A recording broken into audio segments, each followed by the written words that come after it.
Hello guys, ये कहानी है एक ऐसी टीचर के ऊपर जो अपनी फिजिकल नीड पूरी करने के लिए अपने स्टूडेंट के साथ रिलेशन में आती है। मूवी की स्टार्टिंग में हम लिली को देखते हैं जो एक स्कूल में टीचर होती है। उसका अभी अभी डाइवोर्स हुआ होता है और वो दूसरे शहर में नए स्कूल में पढ़ाने आई होती है। उसका नेचर बहुत ही स्वीट होता है, इसीलिए सभी उसका वेलकम करते हैं। उसके बाद हमें जेसन को दिखाया जाता है। वो उसी स्कूल में पढ़ता है जहाँ लिली पढ़ाने आई होती है। जेसन पढ़ाई लिखाई में बहुत ही कमजोर होता है और वो अपनी पॉकेट मनी निकालने के लिए ड्रग्स सप्लाई किया करता था। आज लिली का स्कूल में पहला दिन होता है। वहीं पे वो स्कूल के जिम टीचर से भी मिलती है और क्लास का टाइम होता है। तभी जेसन भी वहाँ आ जाता है और लिली अपने आप को सबसे इंट्रोड्यूस करवाती है। रात को लिली अपनी मदर को कॉल करती है। उसकी फैमिली में उसकी एक मदर और उसका एक भाई भी होता है। लिली की माँ उसकी बहुत ही चिंता करती थी। अगले दिन जेसन लिली से अपने होमवर्क के लिए हेल्प मांगता है क्योंकि लास्ट सेमेस्टर में जेसन के मार्क्स काफी बुरे आए होते हैं और लिली भी उसकी हेल्प करने के लिए मान जाती है। एक दिन स्कूल में सभी स्टूडेंट अपनी पोएट्री सुना रहे होते हैं। तभी पोएट्री सुनाने की बारी जेसन की आती है। लिली को जेसन की पोएट्री इतनी पसंद आती है कि वो उसमें खो ही जाती है। अगले दिन मैथ्यू स्कूल में लिली से मिलता है और उसे क्लब आने के लिए इन्वाइट करता है, तो लिली भी मान जाती है और जाने के लिए हाँ कर देती है।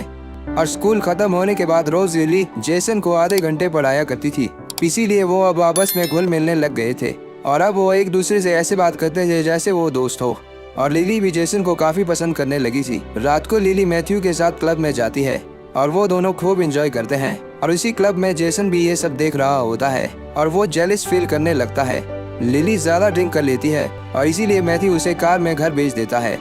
अगले दिन हम देखते हैं कि मैथ्यू क्लास में नहीं आया होता है और लिली को उसकी कमी खल रही होती है। और जब क्लास का टाइम ओवर होता है तब जेसन क्लास में आता है। लिली कहती है कि आज तुम स्कूल में लेट क्यों आए हो। वो कहती है कि अगर तुम ऐसा करते हो तो मैं तुम्हारे पीछे अपना टाइम खराब नहीं करूंगी। ये सुनकर जेसन उससे सॉरी कहता है और दोबारा ऐसा ना करने का वादा करता है। रात को लिली अपनी माँ से फोन पे बात कर रही होती है, तभी उसके दरवाजे पे कोई आया होता है। वो जेसन होता है और उसके मुंह से काफी खून निकल रहा होता है। वो अपने दोस्तों से लड़ाई करके आया होता है। जेसन की ऐसी हालत देखकर लीला उसे अंदर ले लेती है और उसकी मरहम पट्टी करती है। उसके बाद जेसन वहाँ से जाने लगता है तो लिली उसे अपनी कार से उसके घर ड्रॉप करने चली जाती है। बाहर बारिश हो रही होती है और रास्ते में जेसन एक जगह कार रोकने को कहता है और बाहर निकलकर वो लिली को भी बाहर बुलाता है और फिर वो दोनों गाड़ी से बाहर आ जाते हैं। तभी जेसन लिली को अपने साथ डांस करने को कहता है और धीरे धीरे उसके करीब आने लगता है। लीला को टच करने लगता है, लेकिन लिली पीछे हट जाती है और गाड़ी में बैठ जाती है और उसे उसके घर ड्रॉप कर देती है और कहती है कि आज बात बहुत आगे बढ़ गई थी, ये सब मेरी गलती है। मैं तुम्हारी टीचर हूँ, मुझे ध्यान रखना चाहिए था। आगे से ऐसा कभी कुछ नहीं होगा। एक तरफ लिली जेसन को पसंद तो करती थी, लेकिन उसे गिल्ट फील होता था क्योंकि जेसन उसका स्टूडेंट होता है और वो उससे काफी छोटा भी था। एक दिन मैथ्यू और लिली भी क्लब में आए होते हैं। मैथ्यू लिली को पसंद करता था और लिली भी ये बात जानती थी, पर अभी तक मैथ्यू ने लिली को प्रपोज नहीं किया था। और उसी क्लब में जेसन भी होता है। तभी लिली बाथरूम जाती है और जेसन भी उसके पीछे चला जाता है और उसे किस करने लगता है और लिली भी उसे नहीं रोकती और उसका साथ देती है, लेकिन तभी वो उसे धक्का दे देती है और क्लब से चली जाती है। जब लिली घर पहुंचती है तो थोड़ी देर बाद जेसन उसके घर का दरवाजा खटखटाता है और लिली दरवाजा खोल देती है।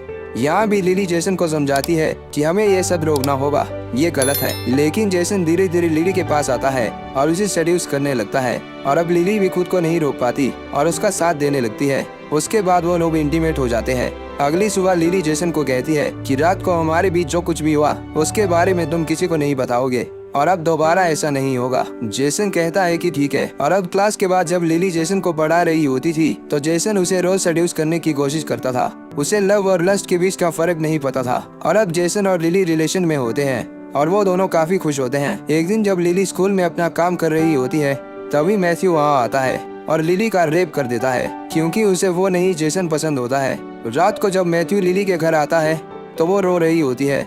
जेसन उससे पूछता है क्या हुआ, तब लिली उसे सब कुछ बता देती है। इस बात से गुस्सा होकर अगले दिन जेसन मैथ्यू से लड़ाई कर लेता है, जिसके बाद जेसन को जेल भी हो जाती है, लेकिन उसकी मॉम उसे छुड़ा लेती है। तभी लिली वहाँ आ जाती है। वो जेसन से बात करना चाहती थी, लेकिन जेसन की मदर उसे उससे बात नहीं करने देती और उसे बहुत खरी खोटी सुनाती है। अगले दिन लिली अपना सामान पैक कर चुकी होती है। तभी जेसन वहाँ आता है। उसे लगता है कि वो उसके साथ कहीं भागने के लिए तैयार हो चुकी है, लेकिन लिली अकेली ही जा रही होती है और वो उससे कहती है कि तुम्हारा अभी बहुत फ्यूचर बाकी है, तुम्हें मेरे चक्कर में अपनी जिंदगी बर्बाद नहीं करनी चाहिए।